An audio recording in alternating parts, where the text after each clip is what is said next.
Commençons par quelques interrogations, quelques constats.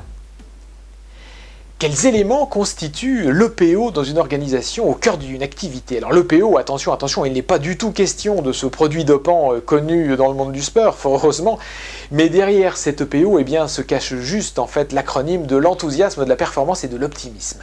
Quels sont les éléments présents chez vous, dans votre organisation, dans votre entreprise, qui vont constituer cet EPO, cet enthousiasme, cette performance et cet optimisme dans votre organisation? Ça vient d'où? Ça naît comment? Ça se traduit comment dans les faits? Eh bien, nous allons identifier un certain nombre de points clés, de points essentiels, que vous pourrez d'ailleurs mettre à profit dans votre contexte professionnel. Une question que l'on peut se poser, eh bien, c'est la question qui concerne les comportements et les résultats. Les comportements et les résultats sont-ils corrélés? Alors oui, très certainement, me direz-vous, mais qui précède l'un, qui fabrique l'autre? Est-ce que c'est le fait d'avoir obtenu de bons résultats qui va fabriquer des comportements positifs dans l'entreprise? Est-ce que c'est le fait d'avoir le sourire qui amènera une équipe à être positive pour un manager? Est-ce que un manager qui n'aurait pas le sourire pourrait amener une équipe à être un peu tendue? Est-ce que c'est un client qui doit amener le sourire à un vendeur ou un commercial? Ou est-ce que c'est le commercial qui, par son état positif, va amener le client à être plutôt heureux et satisfait d'une prestation ou d'un service? Donc qui précède l'un, qui fabrique l'autre?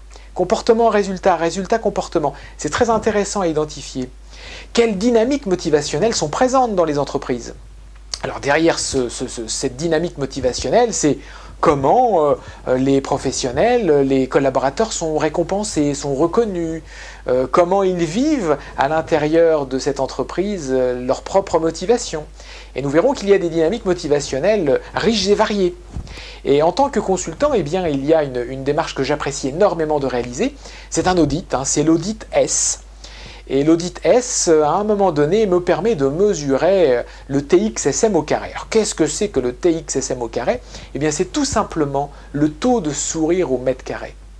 Et il est ô combien révélateur, ce taux de sourire au mètre carré, il est ô combien révélateur de l'état d'optimisme et d'enthousiasme présent.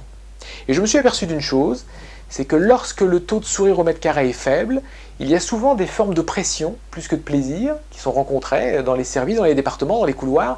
Et il n'est pas rare aussi de rencontrer, lorsque le taux de sourire au mètre carré est faible, eh bien il n'est pas rare de rencontrer des clients déçus, ou des services réclamations, par exemple, qui croulent sous les demandes, qui sont réellement saturés d'insatisfaction client.